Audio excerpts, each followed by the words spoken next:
Երգիչ Անդրեն ու նախկին կինը Անի Օհանյանը շարունակում են պարբերաբար իրենց դստեր Եվայի մասնակցությամբ հրապարակումներով հանդես գալ։ Ի դեպ, այդ հրապարակումները համացանցի օգտատերերի կողմից հակասական արձագանքների են արժանանում։ Շատերը նշում են, որ Անդրեն ու Անին երեխային օգտագործում են իրենց անձնական խնդիրները պարզելու համար։ Այս անգամ եւս Անի Օհանյանը դստեր մասնակցությամբ ջերմհոլովակ էր հրապարակել ու դրանից գրել էր «Իմ տիեզերք»։ Երգիչ Անդրեի շուրջ ստեղծված իրավիճակը այս պահին համացանցի թիվ 1 քննարկման առարկան է դարձել, ու այս քննարկումների ֆոնին տարածվում է մի հարցազրույց, որը երգիչը տվել է դեռ տարիներ առաջ։ Այն ներկայացնում ենք ձեր ուշադրությանը։ Իմ փոխարեն շատ բաներ են որոշում, արդեն սովոր եմ այդ ամեն ինչին ու վաղուց կարելի է ասել արդեն 20 տարուց ավել։ Եթե այդպես են որոշել, որ ես ամուսնացել եմ ու այդպես են մտածում, թող այդպես լինի։ Ես որևէ մեկնաբանություն չեմ ուզում տալ այդ ամենի շուրջ, որովհետև կարծում եմ, այդ հարցերի պատասխանը տրվեց քեզ տերեմ տեսահոլովակում։ Բայց դրանից հետո էլ շարունակվեցին շնորհավորանքներ, երևի միշտ էլ հետաքրքիր է մարդու անձնականը, բայց ես կցանկանայի, որ իմ արվեստը ավելի շատ հետաքրքրեր մարդկանց։ Ուրախ եմ, որ իմ արվեստը իսկապես հետաքրքիր է այն հանդիսատեսին, որը 20 տարի շարունակ իմ կողքին է։ Նրանք, ովքեր ինձ այս տարիների ընթացքում հասցրել են ճանաչել, վստահ եմ գիտեն, որ ես երբևիցե իմ անձնական կյանքն ու հարաբերությունները չեմ սիրելի ցույց դնել հանրությանը։ Բոլորին հետաքրքրող ցանկացած հարցի պատասխան հենց տեսահոլովակում է, ընդամենը պետք է այն սկզբից մինչև վերջ դիտել, բայց ցավոք այսօր մարդիկ միայն լուսանկարներով են կարծիք կազմում կամ միայն նյութերի վերնագրեր ընթերցելով, չկարդալով ամբողջական նյութն ու չդիտելով տեսանյութը։ Դա նույնն է, ինչ 2 ժամ տևողությամբ հրաշալի ֆիլմը դիտելու փոխարեն միայն մի քանի վայրկյան տևող թիզերը նայեց։ Շատերի կյանքում եղել է նման պատմություն, ես չեմ ցանկանում շատ բաներ բացահայտել, որովհետև պարզապես չեմ ցանկանում։ Չեմ ուզում անդրադառնալ այն ամենին, ինչ եղել է իմ անցյալում, որովհետև այն, ինչ կա իմ ներկայում, ավելի լուսավոր է, ավելի ուրախ ու սիրով լի։ Կան տեսահոլովակներ, որոնք ներկայացնում են իմ կյանքը, որոնց սցենարը հնարված չէ, բայց չեմ ասի, որոնք են դրանք։ Երբ հանրային մարդ ես, ուզած թե չուզած, անձնական կյանքդ հետաքրքիր է բոլորին։ Ինչու տրամաբանական ավարտ չունեցան, պատճառները շատ էին։ Հիասթափություններ, միմյանց չհասկանալ, դավաճանություններ։ Գիտես, ես առհասարակ ընկերություն անելուց երբեք եւ երբևիցե չեմ մտածել,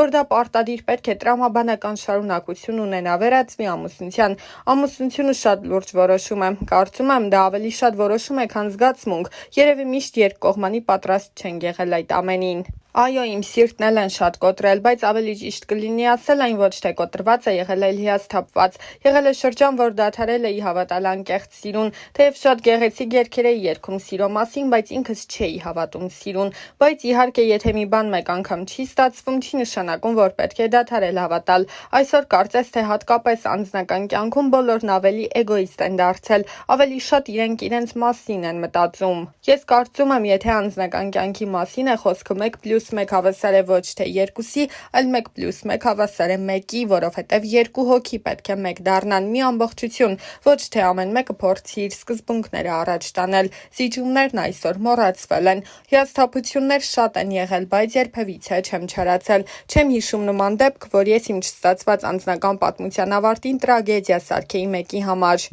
Բայց եղել է դրա հակառակը, երբ նա ով տվյալ շրջանում կողքիս է եղել, փորձել է կյանքս թունավորել։ Ժամանակի հարցեր ես անգամ պատասխան չէի տալիս եւ այդ ամեն ինչն անցնում ու մոռացվում էր ուղակի։ Առհասարակ, եթե ես մի բանից հիասթափվում եմ, եթե մի բան կոտրվում է իմ կյանքում, ուրեմն վերջացած է ամեն բան։ Սերը նման է շատ փխրուն մի երևույթի, որը երբ ճաք է տալիս ու փորձում ես վերանորոգել, միևնույնն է, այդ ճաքը միշտ մնում է։ Ըստ իս հենց սկզբից երկու կողմն էլ պետք է ջրեն այդ զգացմունքը, պետք է ջանք թափվի։ Չգիտեմ, երևի շատ եմ արդեն փիլիսոփայում, բայց երբ 16 տարեկանում սիրահարված էի, ես պատրաստ էի ամուսնության։ Ուղղակի տարիքից ելնելով շատ խոչընդոտներ եղան, բայց կյանքում ունեցել եմ նման սեր, որը բոլոր սերերից ամենամեծն է եղել։ Սղճում եմ միայն նրա համար, որ ես այսօր կարող էի ունենալ 21 տարեկան որդի, բայց փաստը մնում է փաստ, որ ես կորցրի նրան։ Միայն դա է, որ ինքս ինձ չեմ ներում, այդ կորուստը ինձ համար ծանր է մինչև այսօր։ Չեմ ուզում ծավալվել ու այդ ամեն ինչը վերհիշել։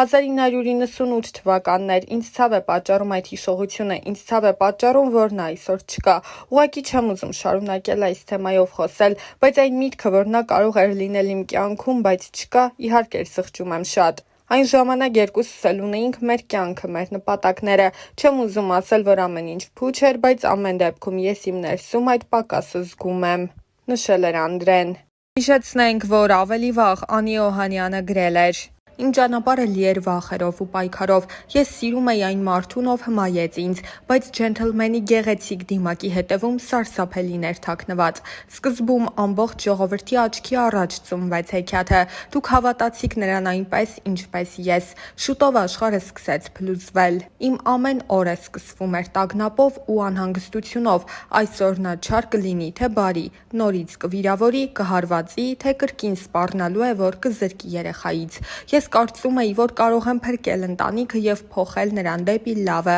սակայն նրա ագրեսիան միայն աճում էր։ Նա չէր գիտակցում, թե որքան ցավ է պատճառում ինձ։ Ես զգում էի, որ հոգիս դանդաղորեն քանդվում է, բայց շարունակում էի հուսալ, որ նա կհասկանա և կփոխվի։ Ես հասկացա, որ սերը չպետք է տառապանք բերի, կներես բառը ելք չէ, դա անընդհատ կրկնվում էր։ Այսօր ես համարձակվում եմ խոսել։ Այս ամբողջ ընթացքում ես ստիպված էի ժպտալ տեսախցիկների և մարդկանց առջև, ցուցադրել երջանկություն այն ժամանակ, երբ ոչ ոք չգիտեր, թե ինչ է կատարվում փակ դռների հետևում։ Այս գրառումը ոչ միայն աղաղակ հոգու, դա կոչ է բոլոր կանանց, ովքեր տառապում են ինձ նման, աղջիկներ, կանայք, մայրեր, դուք արժանի եք սիրո, որը բերում է լույս և ոչ թե խավար, նշել էր նա։